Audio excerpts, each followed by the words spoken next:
Bonjour et bienvenue dans Entreprendre avec équilibre, le podcast qui t'aide à créer ta vie d'entrepreneur en pensant à ton bien-être. Pris dans nos projets pro et le rythme palpitant de la vie d'entrepreneur, parfois on s'oublie. Alors comment trouver un équilibre entre le pro et le perso? Comment soigner sa santé physique et mentale en gérant son business? Comment entreprendre et profiter pleinement de sa vie? Si tu te poses ces questions, ce podcast est fait pour toi. Chaque mois, découvre des épisodes pour t'aider à mener une vie harmonieuse et épanouissante. Une vie qui te permet de concilier à la fois le pro et le perso. Une vie qui te permet de trouver ton propre équilibre. Bonjour et bienvenue dans cet épisode avec Betty Angot. Aujourd'hui, je vous amène à la rencontre d'une femme inspirante, à la fois chef d'entreprise, maman de 4 enfants et fondatrice d'une agence pas comme les autres, Click Tempo. Betty a lancé en 2020 son activité avec une vision claire, créer une entreprise à son image, libre, ambitieuse et humaine. 3 ans plus tard, elle dirige une agence 360 et un collectif engagé avec pour mission d'aider les entrepreneurs à développer leur business tout en préservant ce qui compte vraiment, c'est-à-dire leur équilibre, leur santé et leur vie personnelle. Dans cet épisode, elle nous ouvre les portes de son univers et nous raconte son parcours, ses choix, ses doutes parfois, et surtout la passion qui l'anime et la pousse à cette inspirante croissance. Bonjour Betty, bienvenue sur le podcast. Salut Nénia, merci de ton invitation et ravie de pouvoir partager ça avec toi. Hâte d'en savoir plus. Et avant de commencer, j'ai un petit jeu que je propose à mes invités, qui est celui des 2 vérités et du mensonge, pour qu'on en sache un petit peu plus sur toi aussi. Donc pour ce jeu, on a besoin de 3 choses sur toi, dont une qui est un mensonge, et on y reviendra à la fin de l'épisode. Est-ce que tu veux bien te prêter au jeu et nous dire 3 choses sur toi? Alors, la première, je suis championne de tennis de table. La seconde, c'est que je n'ai jamais fait de burn-out. Et la dernière, c'est que j'ai fait de la danse folklorique. OK, hâte, d'être à la fin de l'épisode pour découvrir où se trouve le mensonge. J'ai ma petite idée, mais on verra si c'est vrai ou pas. Pour commencer, est-ce que tu veux bien te présenter pour celles et ceux qui ne te connaissent pas et nous en dire un petit peu plus sur toi? Je suis donc Betty Angot, la fondatrice de l'agence Click Tempo. Tu as dit tout à l'heure que j'étais maman de 4 enfants, mais alors je suis plutôt à la tête d'une famille de 4 enfants, puisqu'on est une famille recomposée, donc j'en ai deux à moi et deux avec mon conjoint, enfin qui sont à mon conjoint.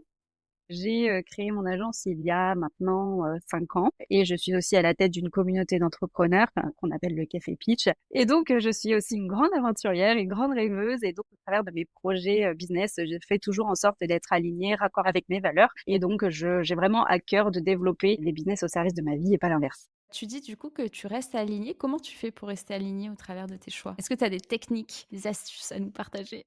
Quand tu veux être aligné, si tu sens que ça le fait pas, faut pas y aller. On me dit, hein, quand il y a un loup, vaut mieux pas le faire. J'ai beaucoup travaillé sur moi-même dans le développement personnel. Je fais du human design.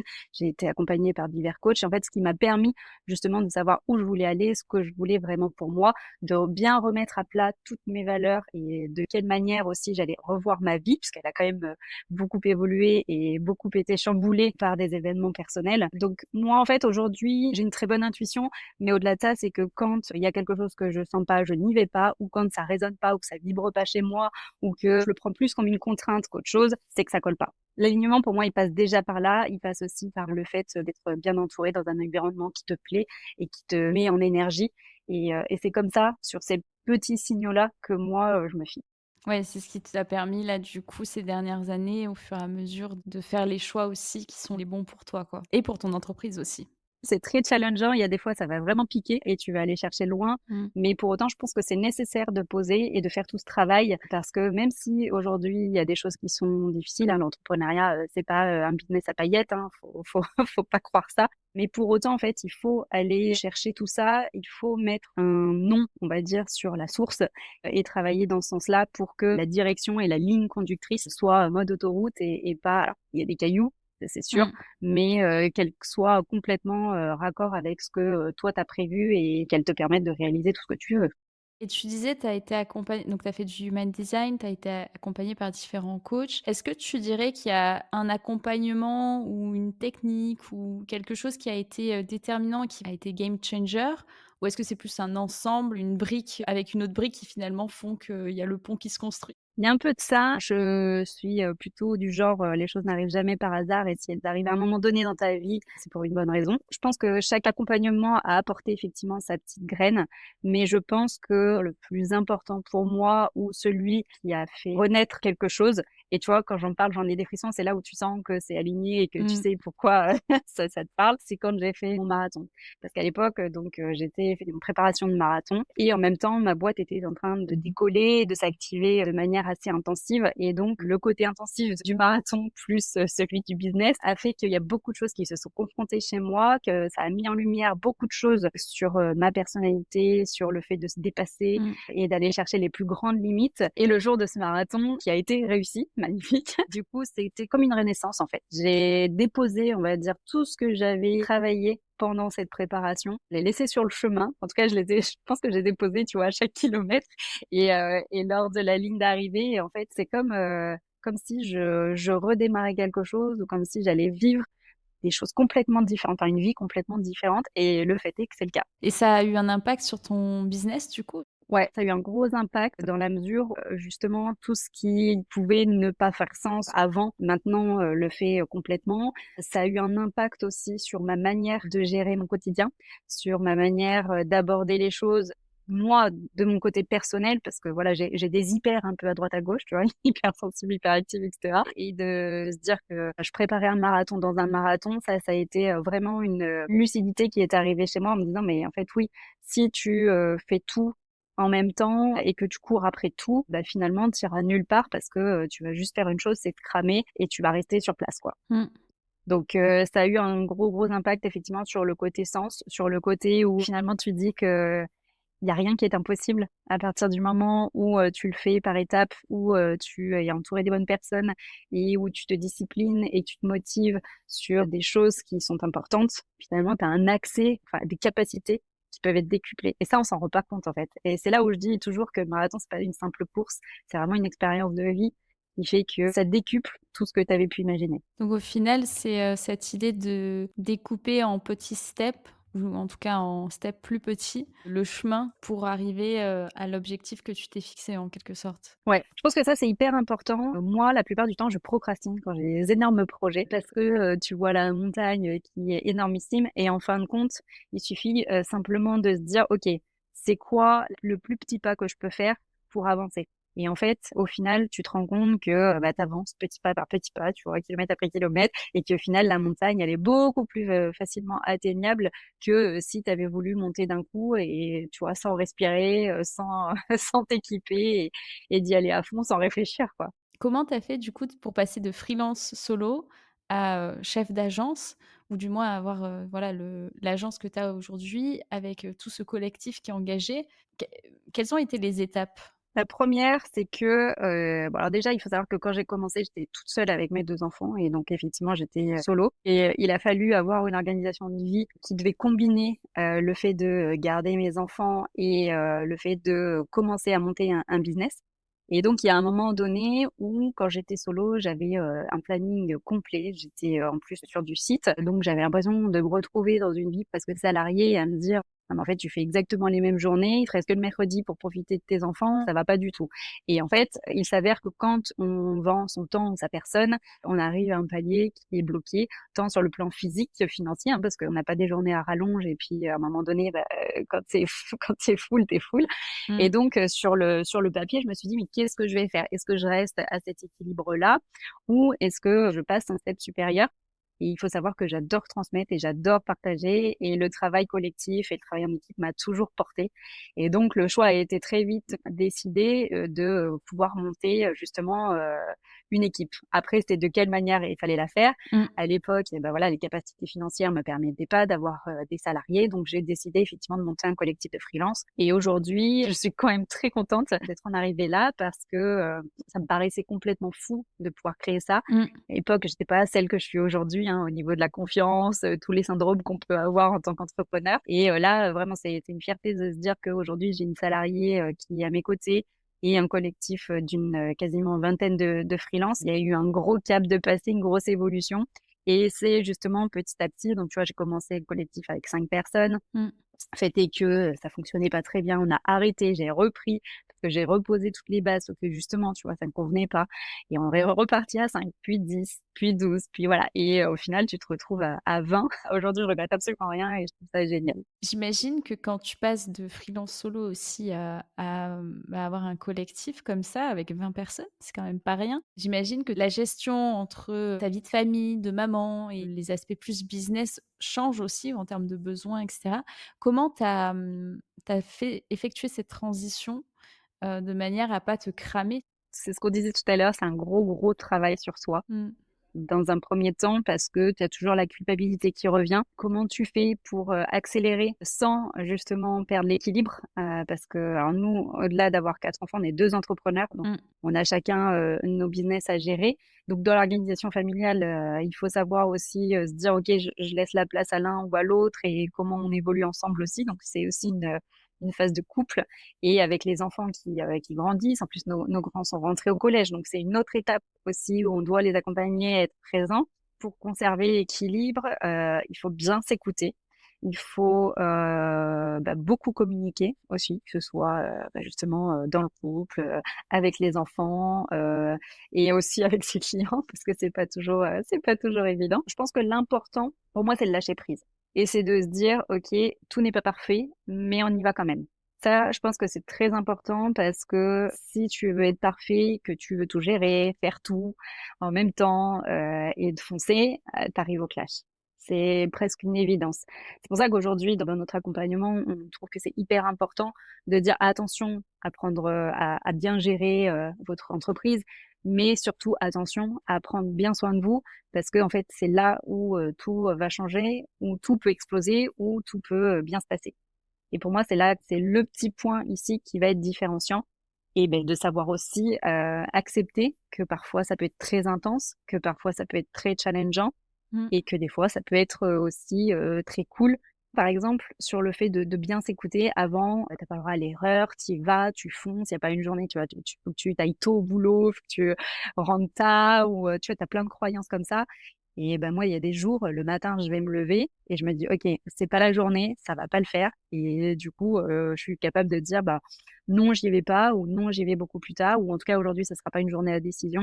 Enfin, tu vois, c'est vraiment ce travail sur soi qui, pour moi, fait que tu crées l'équilibre bien plus que, des systèmes ou des méthodes d'organisation ou des routines, des choses comme ça. Alors moi, je j'aide dans la structuration, mais personnellement, tout ce qui est, dans le cadre, moi, c'est pas ce qui m'aide, en fait, c'est pas ce qui me soutient au quotidien. Donc, Mmh. c'est vraiment l'écoute de soi et de dire: «OK, ton corps, il te donne des signaux et il faut pas les négliger» et une journée où, justement, tu lâches prise et où tu fais alors pas tu fais rien, mais où tu fais des choses plus légères, fait que le lendemain, tu es beaucoup plus boosté et que tu as une meilleure productivité. Ouais, c'est garder finalement, énormément de flexibilité et de bienveillance envers soi-même aussi. Tu parlais de culpabilité au début, justement d'arriver à la balayer d'un revers de la main pour, si, une journée tu te réveilles et tu sens que c'est pas une journée où tu vas charbonner à donf, bah, c'est pas grave, ce sera pour le lendemain.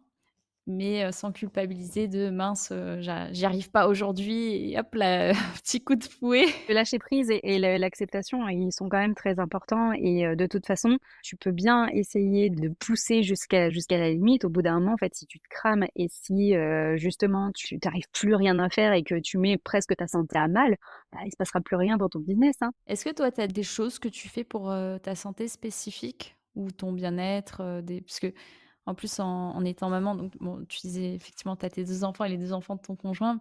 Du coup, quand vous êtes tous réunis, ça fait aussi une grande famille et ça fait quand même 4 enfants à «gérer» entre guillemets. Est-ce que tu arrives à trouver du temps pour toi aussi? Comment tu trouves ton équilibre là-dedans? Rien qu'à déjà, c'est du sport.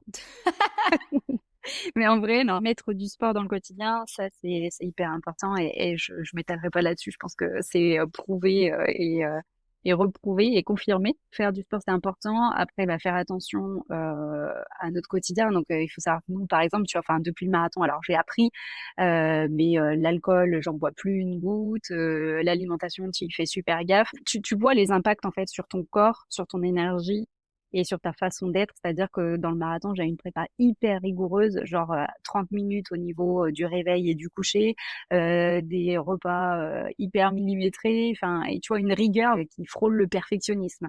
Et du coup, ça t'apprend aussi à voir les impacts que ça a derrière. Ça t'apprend en fait qu'est-ce que ça va générer chez toi de manière positive. Ce qui est important, c'est de ne pas vouloir tout bien faire, tu vois, d'être une bonne maman, d'être une bonne businesswoman, de bien répondre à tes clients. Enfin, à un moment donné, en fait, le trop bien, ça n'existe pas. Et je pense qu'il faut tout simplement faire les choses comme on le ressent. Donc, c'est-à-dire que si bah, tu as envie de faire du sport, tu fais en sorte de... C'est une organisation après. Nous, à 6, tu vois, nos repas sont calibrés. Alors, c'est vrai que quand on est sur la semaine enfant et que il y a les écoles, les activités, les devoirs, etc., tout est à peu près calibré et millimétré. Mais par contre, le week-end, c'est beaucoup plus léger, c'est beaucoup plus libre parce que justement, on a cette rigueur aussi de la semaine. Mais en fait, on n'a pas le choix parce que sinon, ça part en débandade, hein, on va pas se mentir. Et nous, on a quatre tornades à la maison. Si tu cadres pas un minimum et si tu mets pas un minimum de règles et de discipline dans ce que tu fais, ça part à volo, hein. Donc Mmh. voilà. Après, l'équilibre pour soi-même, c'est aussi de le faire comprendre aux autres, de communiquer justement et de dire, Mmh. OK, là, je vais avoir besoin d'un temps pour moi parce que c'est trop. La semaine a été trop intensive ou j'ai eu beaucoup de travail, etc. Donc, je vais aller m'enfermer dans ma chambre, je vais aller bouquiner un peu. C'est pas contre vous, mais je vais en avoir besoin. Et puis d'ici 20-30 minutes, je reviens et puis on se fera des jeux, etc. Et en fait, tu as besoin, ou tu vois, de partir, même dire, je vais marcher 20 minutes. Et en fait, c'est comme ça que tu te ressources et que tu vas pouvoir rentrer, entre guillemets, ou revenir sur de bonnes bases avec une bonne Oui. énergie et pas tu vois, quand tu plus de patience, quand tu supportes plus rien, c'est là où ça devient très, très compliqué. Donc, c'est de communiquer effectivement les uns avec les autres et de savoir dire, en fait, de ce dont on a besoin, tout simplement. On en revient à ce que tu disais, être à l'écoute de soi, de son corps, de soi, le communiquer aux autres, après, bah, prendre en les actions, qu'il faut derrière pour, répondre aux besoins, qu'on peut avoir. Ouais, mais c'est tout à fait ça. Moi, j'ai appris que ça passait tout par ça et tu vois, d'être pareil d'une grande sensibilité fait qu'il y a des jours où ça va être très compliqué pour moi. Et si ça, tu l'expliques pas, si tu veux, personne va le savoir. Personne va comprendre, mais pourquoi qu'est-ce que t'as, pourquoi t'es mal luné ce matin? Non, en fait, c'est qu'il y a d'autres choses derrière. Et si toi, t'es pas capable de l'expliquer, bah forcément, la personne ne saura pas réagir en face. Ça a été aussi, tu vois, un gros challenge pour moi de pouvoir me faire comprendre sur ces aspects-là. Partir du principe que tout le monde ne n'est pas dans ta tête et ne comprend pas ce que tu ne dis pas. Ouais, ça arrive souvent, ça. Effectivement, c'est des choses qu'on nous apprend pas forcément, mais communiquer et comprendre que ce qu'on va dire va peut-être pas être entendu de la manière dont on voudrait ou dont nous on l'attendrait, quoi. Non, mais c'est sûr. Et puis, alors déjà, de base, retransmettre ton idée ou ton ressenti, c'est une chose, mais alors à un homme, je pense que c'est encore pire. Parce que du coup, on fonctionne pas du tout pareil, tu vois? Donc, non, c'est hyper important, ouais. Est-ce qu'il y a des choses qui t'aident, plus particulièrement à garder le cap? Moi, je dirais que c'est, le fait de pouvoir changer d'air le plus souvent possible. Donc ça, nous, on se l'autorise, c'est-à-dire, de partir, voilà, de prendre un vendredi, de se dire: «Vas-y, on va en pleine nature, il y a rien ni personne et on entend que, le bruit, des petits animaux autour». Ça, c'est très ressourçant pour moi. Donc quand je sens que, c'est trop, généralement, voilà, on se taille, on prend on prend la route et on va en pleine nature. C'est pas évident de toujours garder le cap parce que plus tu évolues et plus justement tu es dans cette impression de course sans fin. Et c'est là où c'est difficile. Et ce qui est important, je pense, c'est qu'il y a plein de croyances autour de cette course contre la montre, justement, du beaucoup plus, enfin voilà, tout ce Mmh. qu'on a l'habitude de voir aussi sur les réseaux. Mais c'est pas évident chaque jour de pouvoir maintenir tout ça. Mais là où tu peux te préserver, c'est justement de remettre les choses au centre. Et le centre, c'est toi. Et donc, c'est de remettre ton focus et ton énergie au bon endroit et de savoir où est ta place. Je l'ai beaucoup appris aussi en déléguant au fur et à mesure et d'avoir une salariée aujourd'hui, d'être manager, ça a été une sacrée étape aussi. Mais je pense que quand tu sais exactement où est ta place, là où ton temps est le plus optimisé et que ton énergie est la meilleure, et ben en fait, ça t'aide déjà sur cette partie de: «OK, je garde l'équilibre». En fait, si tu sens qu'il y a des choses qui te prennent de l'énergie à fond, il faut réajuster. Par exemple, tu vois, moi, si je fais 3, 4 rendez-vous dans une journée ou quand j'organise des événements, je sais que ça me crame et que le lendemain, je suis pas capable de faire quoi que ce soit. Donc en fait, j'ajuste mon planning en me disant: «OK, là, j'ai une grosse soirée business ou j'ai un gros événement, via la communauté, par exemple, ou bah, j'ai plein de rendez-vous». Je sais que le lendemain, il faut pas que, j'ai, la même journée parce que si tu veux, je j'y arrive pas, enfin mon énergie est pas câblée comme ça. Donc je pense que c'est ça l'important, c'est de savoir où est ta place, Ouais. comment tu fais pour avoir un fort impact et où est-ce que tu mets ton temps et ton énergie. Dans cette, transition que tu as pu vivre aussi, est-ce qu'il y a des erreurs que tu aurais pu faire ou que tu as pu éviter justement? Si, des erreurs, j'en ai fait plein. Après, bah, voilà, c'est aussi d'accepter que tu aies pu, te planter et c'est aussi, de dire comment j'inverse la tendance. Parce que le tout, c'est quand même d'apprendre de ses erreurs, on le sait, hein, et de pas rester focus, justement sur quelque chose de négatif et de le tourner en positif.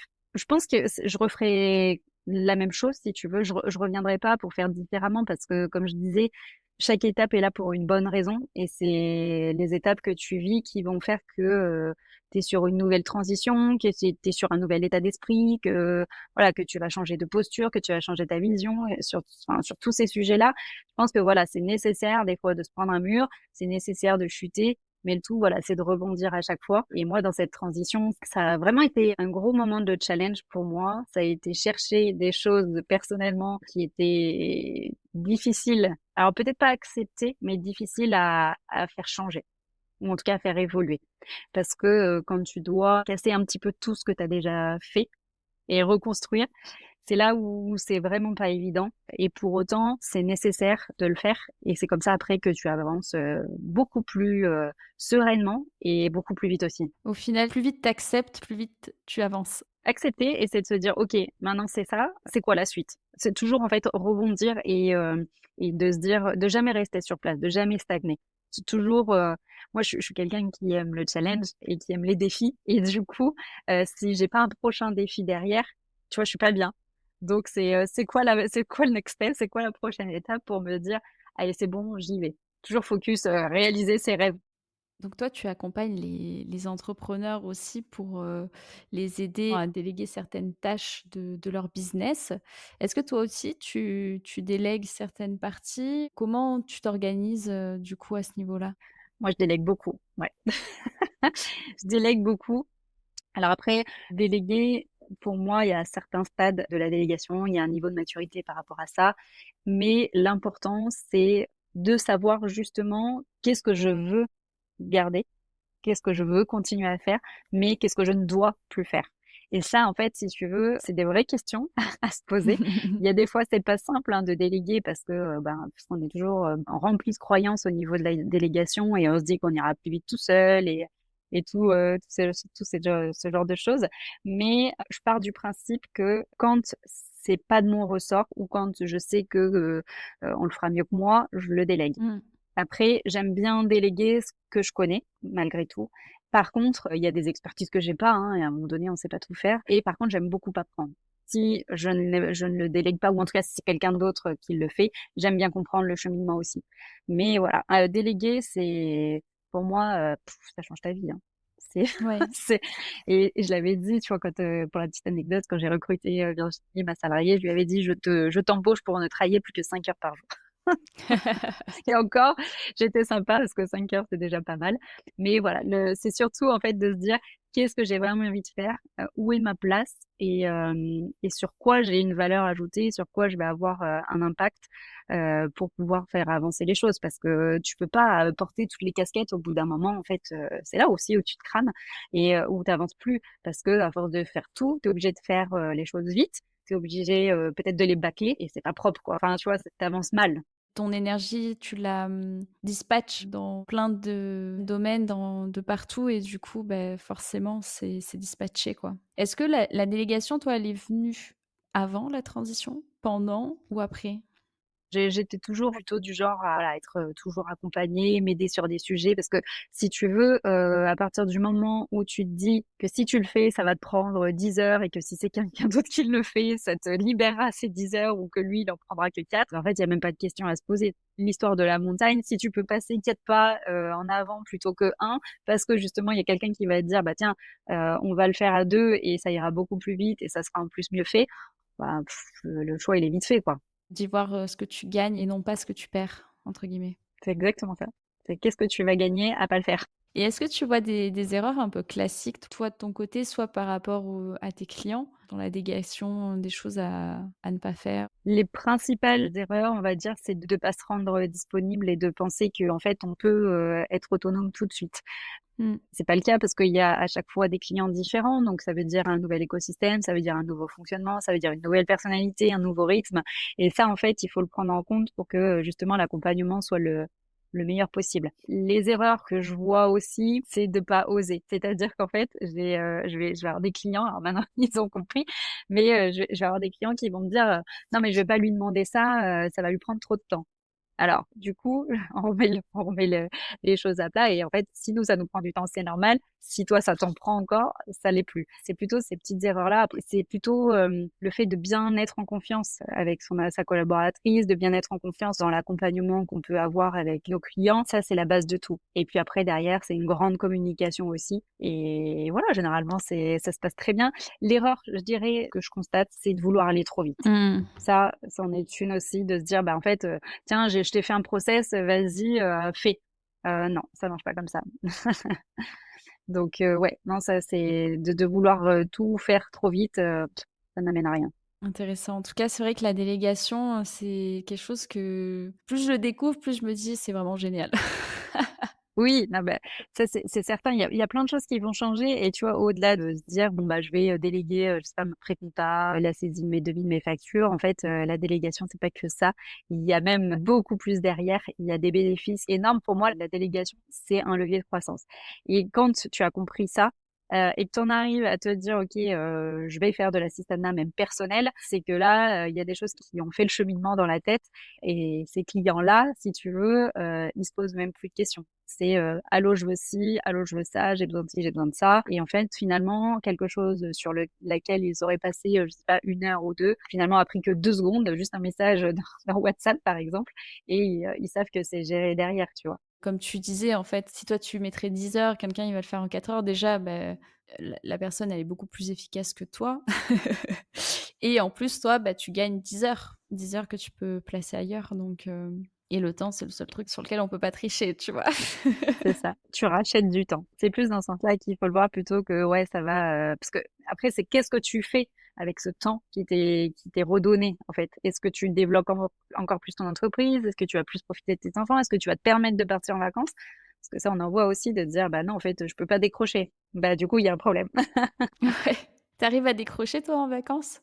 J'arrive à décrocher, mais pas à 100 pour la simple et bonne raison que je suis pas capée comme ça. C'est-à-dire que j'ai besoin de savoir que, tout va bien. Moi, je suis quelqu'un qui a besoin d'être rassuré très souvent, donc j'ai besoin de savoir que tout va bien. Donc c'est un check le matin, un check le soir. Si le matin, voilà, il se passe rien, je pars à la journée tranquille, il y a pas de souci. J'ai pas mon ordi, sous le bras à la plage. Ça marche pas comme ça. Mais voilà et mes équipes sont prévenues, donc voilà, elles savent que si vraiment il y a une grosse urgence, chose qui n'arrive jamais, hein, on fait de la gestion d'entreprise, attention, elles m'appellent, mais autrement, elles savent que voilà, c'est dispo, 5-10 minutes le matin pour, les gros trucs, pareil le soir et le reste du temps, non, je suis à la plage et je bouquine et je profite de mes enfants Ouais. et de mon chéri et tout va bien. Mais voilà, je suis pas quelqu'un qui aime décrocher complètement, dans la mesure où, je l'ai déjà eu fait de décrocher, mais genre 3 semaines, mais à 100 donc sans ordi, sans rien et cetera et en fait, je suis revenue, pour moi, ça a été l'horreur. Ça a été l'horreur. Donc c'est moi, dans mon équilibre, cette façon de fonctionner qui me va bien. Oui, au final, c'est trouver sa manière aussi de fonctionner, en étant honnête avec soi-même, qu'est-ce qui fonctionne pour soi ou qu'est-ce qui ne fonctionne pas aussi, oui. Mmh. Exactement. En fait, faut pas se mentir, il faut être au clair et il faut aussi arrêter de croire qu'il y a des règles, qu'elles sont les mêmes pour tout le monde et non. Ça dépend de ton contexte, ça va dépendre, bah, de ce que tu veux, de comment tu es fait, de l'énergie que tu as et ça dépend d'énormément de critères qui sont différents des uns des autres. Sachant qu'en plus les besoins changent en fonction d'où tu en es dans ta vie aussi à ce moment-là. Enfin, il y a plein d'éléments et paramètres à prendre en compte, ouais. Bah, bien sûr, tu prends ma situation familiale, le soir, tu arrives à 18:00, ouh, branle-bas-combat, allez, on fait les douches, on fait les devoirs, on fait à manger. Quelqu'un qui est, solo, célibataire et qui a 20 ans, ah, il aura pas du tout la même vie que la mienne, il aura pas du tout les mêmes contraintes, ni la même gestion, quotidienne et ça change tout, en fait. Donc c'est faut remettre toujours, voilà, l'église au centre du village et se dire: «OK, si moi j'ai cette situation-là, qu'est-ce que j'en fais?»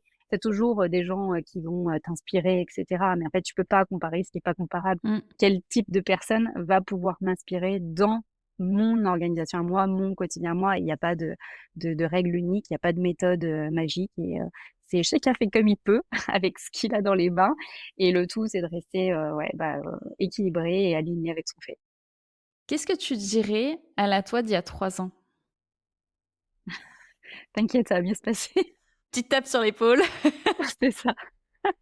Ouais, de but en blanc, je dirais ça, mais en vrai, punaise, celle d'il y a 3 ans, c'est incroyable parce que, celle d'il y a 3 ans, je pense qu'elle doutait tous les jours. Je pense qu'elle se sentait pas capable, qu'elle était avec un manque de confiance et surtout, elle imaginait pas pouvoir faire ce que j'ai fait aujourd'hui, tu vois? Mmh. C'était pas envisageable. Donc non, ouais, ce que je lui dirais, c'est, voilà, garde le cap, aie confiance en toi, tu es capable de le faire et justement, ça va bien se passer. Bah, écoute, d'habitude, je fais un petit résumé des points clés qui sont abordés, pendant l'épisode. Mais aujourd'hui, j'ai envie de te laisser, toi, peut-être dire, si tu pouvais faire en sorte que la personne retienne une chose, qu'est-ce que tu aurais envie qu'elle retienne de cet épisode? Je pense que ce qu'il faut retenir, c'est qu'il y a la théorie et il y a la pratique et que c'est des univers complètement différents. Tout ce que tu apprends, c'est pas ce que tu peux transposer dans ta réalité et ce qui est important, je pense, c'est on l'a dit, voilà, tout au long de l'épisode, mais de savoir vraiment s'écouter, de prendre en compte les signaux qu'ils soient corporels, mentaux, autour de toi aussi, parce qu'il y a des gens, hein, qui te donnent des alertes que tu entends ou que tu entends pas. Après, c'est à toi de voir. Mais je pense que voilà, il y a des choses qui ne trompent pas, il y a des choses qui n'arrivent jamais par hasard et je pense que d'écouter tout ce qui se passe autour de soi, c'est ultra important et c'est ce qui permet justement de continuer à garder l'équilibre et à ce que les choses fassent sens et à ce que ton business évolue, de la bonne manière. Une bonne synthèse de fin. Bah, écoute, je te propose qu'on revienne au petit jeu des 2 vérités et du mensonge. Donc tu nous as dit 3 choses: que tu avais été championne de tennis de table, que tu n'as jamais fait de burn-out ou encore que tu as fait de la danse folklorique. En fait, j'ai une idée de où se trouve le mensonge, je me dis: «Si je me trompe, ça va être très drôle», mais c'est pas grave. Moi, je pense que tu as été championne de tennis de table. Oui, c'était un niveau, voilà, j'ai été championne de Nièvre, de tennis de table parce que je suis originaire de la Nièvre et du coup, oui, effectivement, j'ai été, championne de Nièvre, quand j'étais plus jeune parce que j'ai fait, du tennis de table jusqu'à mes 15-16 ans. Donc à l'époque, effectivement, j'ai réussi, ce beau challenge. C'est bon à savoir aussi, si un jour on joue au tennis de table, je vais être prête à à perdre. Ça fait quand même quelques années que j'ai pas joué. Après ça revient, mais tu sens, tu vois, l'esprit compétitrice que j'avais déjà à l'époque. Ouais, ouais, et donc ça fait qu'il nous reste le fait que tu n'as jamais fait de burn-out ou que tu as fait de la danse folklorique. Moi, je pense que tu as fait de la danse aussi. Ouais, je l'ai pas en affichage, dans mon bureau, hein, mais par contre, ça a été un moment de ma vie alors pareil, j'avais pas une douzaine d'années quand je faisais ça et j'en ai fait à l'époque avec mon frère aussi. Mais ça a été une expérience de vie qui a été, très marrante, mais en même temps, elle m'a permis de partir en Irlande à l'époque, toute seule, donc sans mes parents et donc j'étais partie avec mon groupe justement, pour aller, découvrir ce chouette endroit. D'ailleurs, c'est dans le listing des futurs voyages. J'aimerais bien y retourner. Mais voilà, tu vois, ça m'a déjà, permis, de goûter à ce côté où, je m'envole un peu, avec mes propres ailes et de me dire: «Bah oui, tu vois, tu peux y aller toute seule, ça va bien se passer», tu vois? Génial, c'est le genre d'expérience qui ouvre l'esprit, je trouve. Et à la fois, tu vis ça avec un groupe, donc il y a aussi l'effet de groupe, de partage, ça doit être chouette. Je sais pas si tu es encore en contact avec certaines personnes, mais Non, non, non, c'est hyper vieux, et au-delà de ça, je pense que, tu vois, comme tu dis, ça ouvre l'esprit. Je trouve que ça te fait, tu vois, la danse folklorique, c'est pas ce qu'il y a de plus sexy, hein, donc si tu prends les costumes et tout, les sabots, machin, si tu veux, il je faut aussi, t'imagine tellement tu vois? C'est vrai qu'aujourd'hui, ça me paraît improbable, mais en fait, ça fait travailler, justement l'image que les gens vont Ouais. porter sur toi, tu vois? Donc, aujourd'hui, j'ai pas de honte à le dire, mais par contre, tu vois, il y a une époque, je faisais très attention à ça et c'est pour ça que je te dis, tu vois, de sortir des cases aujourd'hui, c'est même plus un sujet, mais il y a ce côté où oui, alors comment les gens vont percevoir justement ça, quelle image ils vont avoir de toi. Moi, j'adore découvrir des univers différents. J'ai même fait un peu de country pour te dire, tu vois. Et en fait, bon, la danse, j'adore ça. Et puis ça t'ouvre en fait à des gens qui ne sont pas du tout de ton univers. Et ça, je trouve ça fabuleux aussi. Ouais, non, mais complètement, complètement.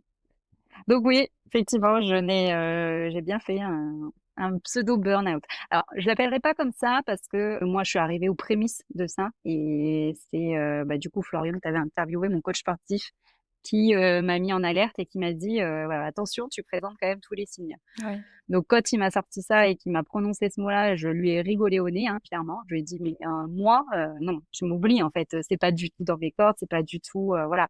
Et en fait, que quand tu prends le recul et que il te dit, ben il y a ça, il y a ça, il y a ça, il y a ça, et que toi, en fait, tu sens que ton énergie, elle est au plus bas, alors qu'elle est censée être au plus haute, tu réalises, ça te met une bonne claque, hein, Mmh. tu prends un bon paquet derrière la tête, mais c'est là où tu dis, ok, il faut rebondir parce que sinon, en fait, ça va être l'horreur, ça va être la chute, ça va être la descente. Donc moi, je suis arrivée aux prémices de ça.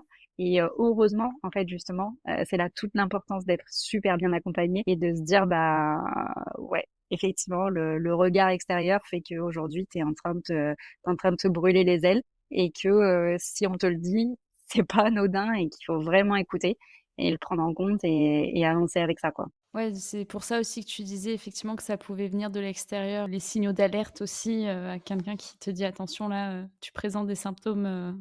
Ouais, complètement. Et puis en fait, et c'est pour ça que moi, ça me fait vibrer aussi d'accompagner les dirigeants aujourd'hui parce que je vois quand ils sont la tête dans le guidon et qu'ils foncent en fait sans avoir cette prise de recul, cette prise de hauteur. Et c'est presque, c'est fait de manière automatique. Tu vois, il y a des trucs, tu le fais, tu réfléchis même plus. Et du coup, moi, ça me plaît de me dire, ouais, mais attention, là, tu vas droit dans le mur ou en tout cas, tu vas finir par soit mettre ton couple en péril, soit toi te cramer, soit mettre ta santé en danger et c'est pas ce qu'on veut. Donc c'est pour ça que le bien-être du dirigeant, il est super important Ouais, et que ouais. moi, je suis ravie quand mes clients me disent: «Ah bah tiens, voilà, je suis partie, une semaine, faire ci, faire ça» ou «J'ai décroché» ou tout simplement qu'ils font plus leur devis à 23 heures le soir, quoi, par exemple. C'est tout bête, mais il n'empêche que c'est important. Toi, qu'est-ce qui t'a permis d'éviter de plonger dans le burn-out? J'imagine que déjà il y a la prise de conscience de se dire: «Ouh là, attention», et est-ce que tu as mis des choses en place spécifiques ou? Ouais, la prise de conscience, elle est énorme, elle est un peu violente, hein, des parfois. J'ai la chance d'avoir une personnalité qui est, très dynamique, qui se laisse pas du tout abattre et qui, déteste se morfondre, en fait. Je suis pas quelqu'un comme ça et quand il m'a dit ça, effectivement, j'ai rigolé. La fois d'après, j'ai pleuré et et après, tu dis: «OK, on en est là». Donc tu poses quand même, tu poses un ou 2 jours où, tu absorbes la nouvelle et puis derrière, c'est, bah, comment je rebondis. Moi, je suis quelqu'un comme ça, c'est-à-dire que, tu vois, et dans mon business, c'est pareil. Nous, notre moteur, c'est une problématique, une solution. Donc voilà, on en est là. Qu'est-ce qu'on fait? Quelles sont les actions qu'on va pouvoir mettre en place et comment on avance petit à petit, hein, sans y Mmh aller mh. encore, très, très fort. Et donc moi, j'ai décidé, bah, voilà, d'aller chercher au plus profond, justement parce que, dans les signaux du burn-out, c'est pas juste un épuisement, c'est pas, tu vois, il y a plusieurs signes et moi, le plus gros signe, c'était la perte de sens et Mmh. je ne savais plus pourquoi, en fait, je faisais les choses et quand je suis arrivée un jour à l'entraînement, au-delà, de pas avoir envie, en fait, c'est le surtout qu'un matin, je me suis réveillée et j'ai dit à mon conjoint, j'ai dit: «J'arrête tout, mais j'arrête tout. J'abandonne mon marathon, je ferme ma boîte, je» enfin voilà, vraiment tout stopper et il m'a regardé, il m'a dit: «Waouh, OK». Et ben, il dit: «Tu vas prendre ta journée et tu vas émotionnellement faire redescendre la jauge et puis tu vas réfléchir une journée ou 2 sur ce que tu veux faire». Et là aussi, tu vois, l'accompagnement au quotidien, il est hyper important de qui est, avec qui tu es tous les jours. Et du coup, voilà, derrière, moi, j'ai décidé d'aller chercher, le pourquoi ça faisait plus sens. Est-ce que j'étais toujours justement alignée avec le business que j'étais en train de faire évoluer et en fait, c'est surtout que je faisais les choses d'une façon, mais qui n'était plus celle que je voulais activer. Donc tout simplement, en fait, moi, j'étais beaucoup dans l'opérationnel et j'avais plus du tout envie de l'être et j'avais envie de justement devenir ce chef d'orchestre, mais j'avais plus les idées assez claires et plus la vision d'après pour réussir à les poser. Donc je me suis aussi accompagnée et il y a eu beaucoup d'introspection qui est passée par là. Génial. Bah, écoute, merci pour ce partage aussi qui, je pense, va résonner avec beaucoup. J'espère que ça pourra aider un peu, ouais. J'en arrive à ma toute dernière question pour toi. Quel est le meilleur moyen pour te contacter? Et je mettrai le lien dans la description de l'épisode. Tout est possible, hein. Il y a par LinkedIn, par mon téléphone ou par mon mail, peu importe. Moi, je mettrai le lien LinkedIn, comme ça les gens pourront se connecter facilement. Merci beaucoup, Betty. Avec plaisir, Nélia, et merci beaucoup à toi pour l'invitation. Merci. Merci pour ton écoute. Si cet épisode t'a plu, je te laisse le partager autour de toi pour le faire découvrir aux autres et lui mettre 5 étoiles. Prends soin de toi et à bientôt.